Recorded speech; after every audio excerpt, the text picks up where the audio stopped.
स्वागत है आप सबका हमारे YouTube channel freedom fifty study में। आज हम लोग पढ़ेंगे कक्षा 8 गणित अभ्यास 14C वृत्त की स्पर्श रेखाएं भाग 3। ठीक है ना। वृत्त की जो स्पर्श रेखाएं इसका भाग 3 पढ़ेंगे। पार्श्व आकृति में P और पी क्यू वृत्त का व्यास है। पी क्यू वृत्त का व्यास है। मैं पी क्यू इधर देख रहा था, वृत्त का व्यास यहाँ पे है। ठीक है ना, वृत्त का व्यास इधर है। तथा यहाँ पे पी आर एवं पी आर और क्यू एस वृत्त की क्रमशः पी तथा क्यू पर स्पर्श करती है। क्या हमारा पी आर और यहाँ पे हो जाएगा एस, मतलब कि आर एस और क्यू क्यू और एस क्यू एस आर और क्यू एस नहीं, आर और क्यू एस नहीं हो सकता सवाल में। अच्छा, आर और क्यू एस ही है। आर एस और पी और क्यू पी होना चाहिए। क्यू पी परस्पर मतलब कि स्पर्श मतलब कि समांतर है। चलिए ठीक है, इसमें बोला हमारा क्यू एस एक दूसरे को मतलब कि क्या हमारा समांतर है, तो उत्तर के कारण सहित इसको बताना है कि उत्तर क्या होगा इसका। चलिए ठीक है, हम लोग देख लेते हैं। पार्श्व चित्र में ध्यान से देखिएगा, यहाँ पे दिया हुआ हमारा पार्श्व चित्र दिख रहा है आप लोग को। ठीक है ना। पार्श्व चित्र में जो दिया हुआ उसको लिख लेंगे यहाँ पे कि पार्श्व आकृति, ठीक ना, आकृति में पी क्यू वृत्त का ठीक ना व्यास है। जो दिया हुआ उसको लिख रहे हैं, व्यास है। फटाफट लिखा करिए, जो किताब में मिल जाए उसको फटाफट लिख लिया करिए। ठीक है ना। वृत्त का व्यास है तथा व्यास है, यहाँ पे लिखेंगे तथा पी आर एवं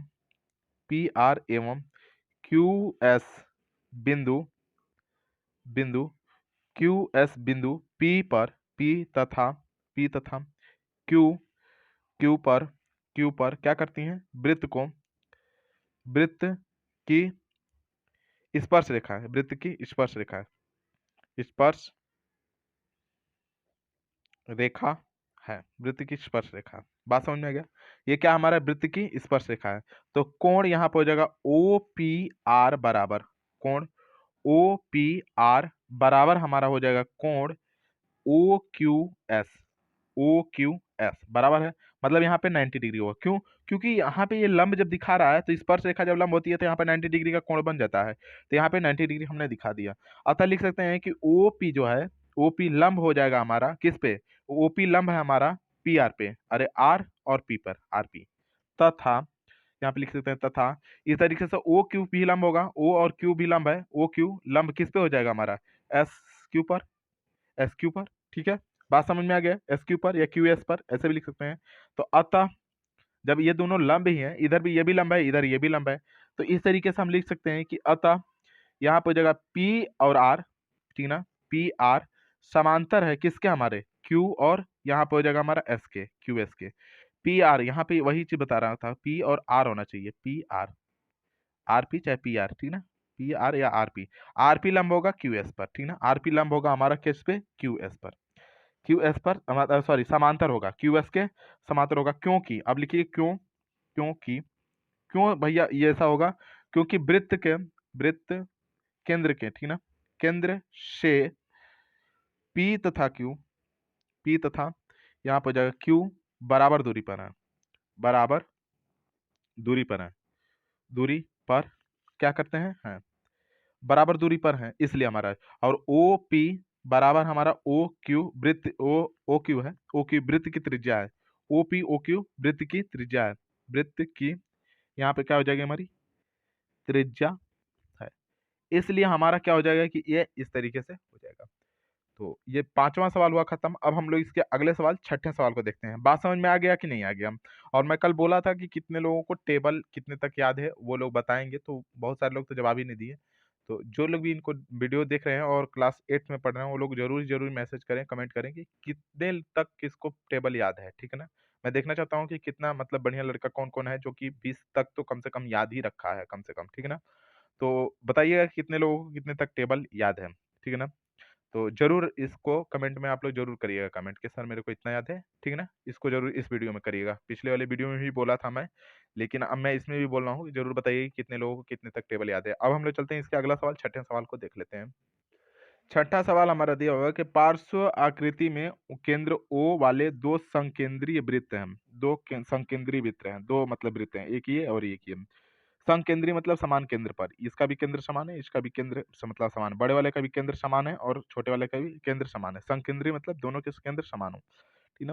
बोला है कि दो वृत्तों का एक ही मतलब कि केंद्र होता है ओ, मतलब इसका भी बड़े वाले का भी और बड़े वाले का भी और छोटे वाले का भी केंद्र समान है। बड़े वृत्त की एक जीवा मतलब बड़े वृत्त की जीवा, ये जीवा का काम करेगा, ये जीवा यहाँ से यहाँ तक का क्या हमारा ए बी है, ए बी जीवा है, ए बी जीवा छोटे वृत्त ए मतलब कि छोटे वृत्त की जीवा ए बी, छोटे वृत्त की पी स्पर्श रेखा है, पी स्पर्श रेखा, ठीक ना। क्या मतलब बोला है कि क्या यह कहना सत्य होगा कि ए बी, ठीक ना, ए बी बिंदु P की समद्विभाजक होती है। क्या यह कहना सत्य होगा कि ए बी मतलब ए बी बिंदु P की समद्विभाजक होती है, मतलब कि साधारण उत्तर दीजिए, मतलब इसको मतलब करके हम लोगों को क्या करना है, इसका साधारण उत्तर देना है, ठीक ना, सॉल्व करके इसको उत्तर देना है। तो सबसे पहले हम लोगों को जो चीज पता है उसको लिखिए, जो चीज पता है उसको लिखिए। पार्श्व चित्र में ओ वृत्तीय केंद्र है, ठीक ना, पार्श्व चित्र, यही वाले चित्र को पार्श्व चित्र बोला है। पार्श्व चित्र में फिर ठीक है ना, पार्श्व चित्र या आकृति जो लिखा है उसको लिखिए, आकृति, पार्श्व आकृति में ओ वृत्त का केंद्र है, में ओ वृत्त का क्या हमारा है, केंद्र है, ओ वृत्त का केंद्र है। एक मिनट देखिएगा, ओ वृत्त का केंद्र है, केंद्र है, ओ वृत्त का केंद्र है। अब देखिए ये ओ वृत्त का केंद्र हो गया, पार्श्व आकृति में ओ वृत्त का क्या हमारा है, केंद्र है। बड़े वृत्त, ठीक ना, बड़े, ठीक ना, वृत्त, ठीक है, बड़े वृत्त, बड़े वृत्त। अब बड़े वृत्त में क्या देख रहे हैं भैया, बड़े वृत्त में यहाँ पे भी लिखा हुआ हमारा क्या चीज कि बड़े वृत्त की जीवा, ठीक ना, जो चीज लिखा हुआ लिखा है बड़े वृत्त की जीवा, बड़े वृत्त की जीवा, बड़े वृत्त की जीवा ए बी, ए बी छोटे वृत्त की, ठीक ना, यहाँ पे देखिए छोटे वृत्त की, वृत्त की स्पर्श रेखा है, छोटे वृत्त की स्पर्श रेखा है, छोटे वृत्त की, छोटे वृत्त की स्पर्श, स्पर्श रेखा है, ठीक ना, स्पर्श रेखा, रेखा है। मैं आप लोग को दिखा रहा हूँ बार बार, कहाँ से ही देख के लिख रहा हूँ, ठीक है ना, स्पर्श रेखा है, ठीक है ना, ये बात समझिएगा। और समझ के लिखना है, ऐसा नहीं कि देख के छाप देना है बस, इस तरीके से, इस तरीके से दिया हुआ, इस तरीके से इसको हमको बस बढ़िया से लिखना है। स्पर्श रेखा है, जब ये इसकी स्पर्श रेखा है और ये दोनों का केंद्र हमारा समान है, संकेंद्रीय है दोनों, तो जाहिर सी बात है कि कोण, अच्छा कोण ओ पी ए, जो ओ पी ए है, ओ पी ए बराबर होगा कोण, यहाँ पे हो जाएगा हमारा O P B, O P और बी, मतलब बराबर कितना हो जाएगा हमारा 90 डिग्री, मतलब यहाँ पे तो 90 डिग्री हो गई, यहाँ पे भी 90 डिग्री हो गई, दोनों हमारा 90 डिग्री का कोण बनाएगा। तो अतः लिख सकते हैं कि अतः, अतः क्या हो जाएगा हमारा, वृत्त का केंद्र, वृत्त के केंद्र, वृत्त के केंद्र से किसी, किसी जीवा, जीवा पर डाला गया लंब, डाला गया, ठीक ना, डाला गया लंब, लंब जीवा को समद्विभाजित करता है। यहाँ पे लिखेंगे हम लोग क्या चीज, समद्विभाजित करता है, समद्विभाजित करता है, समद्विभाजित, ठीक ना, करता है, करता है। इसलिए एक मिनट यार, वो टेढ़ा हो जा रहा बार बार, इसलिए यहाँ पे हो जाएगा, इसलिए, इसलिए बिंदु, इसलिए बिंदु P जीवा, बिंदु P जीवा, जीवा ए बी को, ए बी को, बिंदु P जीवा, जीवा ए बी को, ए बी रेखा को P जीवा समद्विभाजित करता है, ठीक है ना, P जीवा ए बी को समद्विभाजित करता है, समद्विभाजित करता है।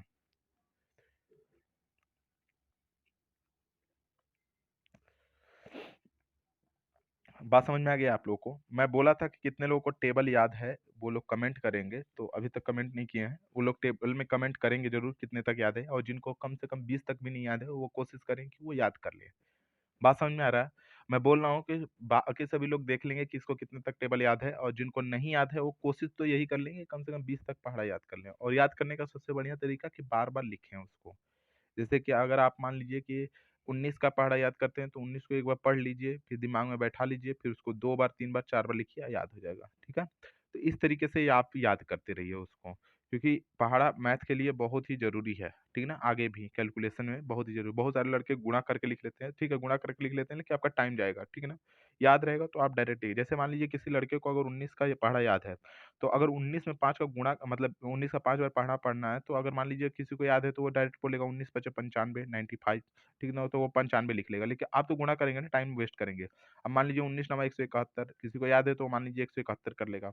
ठीक है ना? इस तरीके से अगर याद रहेगा किसी को ना तो वो डायरेक्ट मतलब आंसर निकल जाता है। जिसको याद नहीं है उसको समस्या होती है। क्या करेगा वो गुणा करने के लिए तो वो भी कर लेगा, लेकिन गुणा करेगा तो टाइम जाएगा ना। तो इससे बढ़िया है कि टाइम जो जाएगा उससे बढ़िया हम याद कर लें, याद कर लेंगे तो आपको आज भी बेनिफिट मिलेगा, ठीक है ना? तो कोशिश करिएगा कि कम से कम 20 तक तो आपको टेबल याद होना चाहिए, ठीक है ना? ताकि आगे सवाल कुछ भी बताया जाए 9th में 10th में जाएँ तो आपको और भी बढ़िया से कैलकुलेशन बढ़िया से समझ में आए, ठीक है? तो आज के लिए इतना ही, अभी हम लोग अब दक्षता अभ्यास को देखेंगे। आज के लिए इतना ही, धन्यवाद।